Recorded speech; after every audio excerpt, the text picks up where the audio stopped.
Hello mga Katden lovers and Katden followers, narito na ang ilan sa pinakapositibo balita patungkol kay Katrin. Ngayong araw, let's talk about this one. Pagkat kung kahapon, inainis tayo, this time sasaya tayo sa balitang ito. Matapos na pong lumapag si Katrin at si Alden Richards sa LA, kung saan magkakaroon po sila ng red carpet, no, ang peg nila doon. Dahil isa lang naman sila sa top 8, no, sa 10 mga pelikula na namamayagpag po sa ibang bansa. So, kung matatandaan po ninyo, ang Hello Love Again sets the record for Filipino film in US. So, ang dami po mga first and historical things na nangyari po sa Katden. At the same time, ay as of 5 days po, ay they have 670 millions, and that is really remarkable. At talagang historical din po yan sa Philippine showbiz industry, sa Philippine film, no, dito po sa ating pong bansa. Kaya naman talagang usap-usapan at matindi ang mga at napakagaganda na mga write-ups patungkol nga dito sa Katden movie. And ang Hello Love Again din po ay nagkamit ng 743 millions as of November 18 noong Monday in just 6 days of showing worldwide. Grabe yun, diba? 743 millions. So, close to 1 billion na po yan. Samantalang, ilang days pa lang po silang umiere sa publiko. At ilang bansa pa lang po yung nabuksan para po, or nag-showing yung kanilang movie. How much more kapag lahat na talaga nagsabay-sabay, simultaneously nanonood yung buong mundo na iniere po itong Hello Love Again.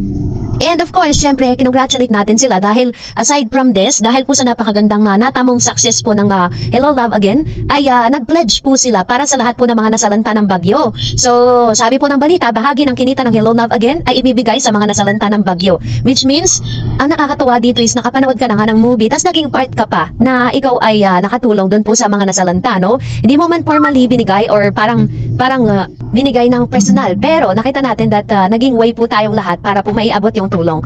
And this time, eto nakakatuwa to kasi according po si Miss Katrin Bernardo and Alden Richards na po ang nag-confirm patungkol sa balitang ito dahil nagkakaroon na pala ng pag-uusap, no? At parang meron talagang possibility that after this, ang executives ng GMA at ng bosses ng ABS-CBN ay nagkakaroon na po ng nagpo-formulate na ng mga ng shows na susunod sa Katrin or sa Katrin. So, panalang ba sa bagong mga television, maraming social media.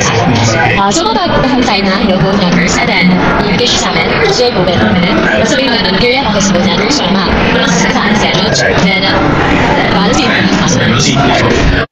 natanong po sila sa interview, if I'm not mistaken, this is on Q, interview with Mr. MJ Felipe, if there is a possibility that after the movie ay mabigyan sila ng teleserye. And according to Miss Katrin, is hindi po nila inaalis yung posibilidad or the possibility na mabigyan nga sila ng panibagong project together. Pero according to her, ay mahaba-haba pa pong usapan, which means hindi sila masisiro after po ng movie. Medyo matatagalan na lang ang pagkakaroon po ng kasunod na projects dahil syempre kailangan po nilang pag-isipan, i-formulate, gawa ng magandang material at pumili ng best directors katulad po ni Direk Cathy Garcia Zampana para po magkaroon sila ng isang dekalidad na teleserye. So, ito po yung isa sa pinaka-good news, no? So, ibig sabihin, sa salita pa lang ni Katrin, talagang napipitch na po sa kanila na at after the movie is they are going to make a teleserye together. Dahil may prangkisa naman ng GMA, malamang yan, sa GMA po yan ipalabas. At the same time, isa rin po ito sa one way or another, matutulungan din po ng Katden teleserye na buhayin ang pre-TV. Dahil alam naman natin na medyo bumabagsak na po ang industriya ng pre-TV ngayon dahil lahat ng tao ay nanonood na po sa mga platform like Facebook, Instagram, Twitter, YouTube, Facebook. Yun na po talaga Baging ang mga advertisers ay pinipili ng mag-place ng ads sa mga social media platform kaysa sa television. So, yun po yung isa sa pwede po kasi yan Kaya po talaga pinag-iisipan ng todo ng mga bosses at ng mga executive po ng dalawang malalaking network ang susunod na proyekto na ng Katden. Ang wish nga lang sana nating lahat na dapat madaliin na yan. Diba? Para po talagang sabi nga ng kasabihan, strike when the iron is hot hanggat ang lahat po ng mga Katden ay gigil na makapanood ng panibagong project nila together, talagang yung gawin na agad para at least hindi naman maputol yung mga paayuda natin para po sa Katden. So, dahil dyan, narito naman ang ilan sa mga comment at reaction po ninyo patungkol naman sa ating latest updates.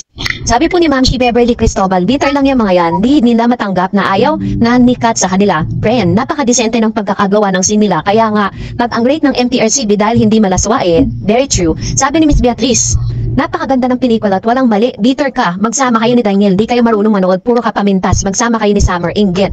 Pero, diba? Alam naman natin na yung mga negatibo na yan, talagang funny ni Daniel yan. Ano pang aasahan natin? Sabi ni Miss Irene, ay di na rin babalikan ni Kat si Summer, hindi po for the sake of money, hindi for the love. Kaya Summer ang fans accept and move on. Sabi ni Miss Mary, I love Kat din. And sabi ni Ma'am si Emerita, puta, hello ang Dareds na movie, napapasigaw nga ang mga tao at walang malaswa. Just perfect, inggit pa, more bashers. Yes, sabi ni Miss Mercy, ay grabe grabe, sabihan niyang burikat, sikat. Kayo nga, fans ni Daniel, ang gusto magkabalikan sila o nasasaktan kayo dahil hindi kayo makamove on. Very true.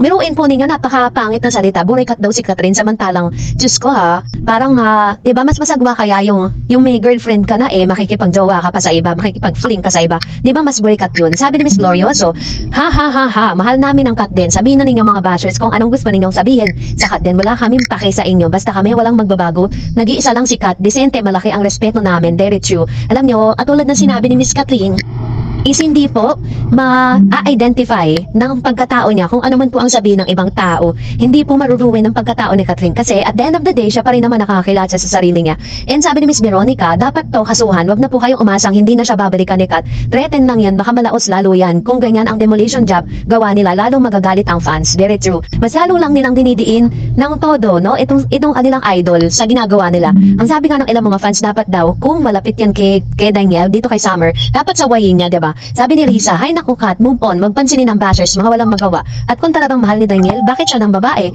At he took her for granted. At nung tag-comment, malinis ka ba? Isa ka pa, wala ka namang alam. Very true. Diba? Parang, parang ganun-ganun na lang nila husgahan yung tao. Diba? Sabi Miss Remedios, po, ang ganda talaga ng Hello Love Again. Kaya nainggit lalo, taong nagsalita ng ganun. Catherine, baka bastos ng tao yan. Kat din forever ako. God bless Kat din. Ayan. Salamat po, Ma'am Shira Medios.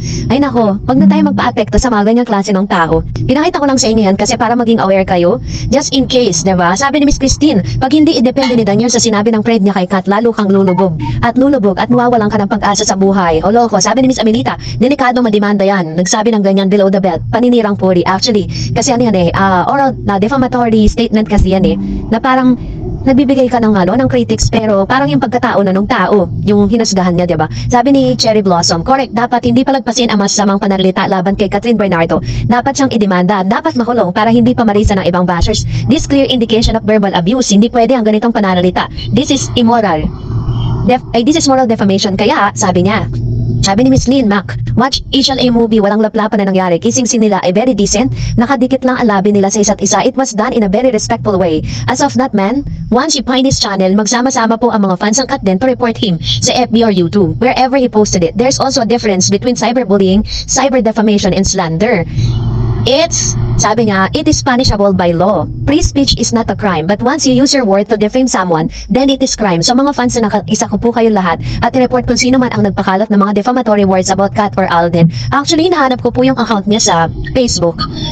Parang pinost lang siya ng mga followers ni Summer doon po sa Facebook. Pero hindi ko makita yung names niya. And sa Twitter, hindi ko na rin nakita yung account nito. Hindi ko alam, baka na-report na. Sabi ni Miss Esso Stage, oo nga, kung sino man ang nakakaalam ng pangalan ng taong yun, sana magkaisang Kat din fans, ma-actionan po natin, Ma'am Dar. Sana magkaisa tayong kumalampag sa taong yun. Hingi natin ang public apology niya na binitawan niyang salita.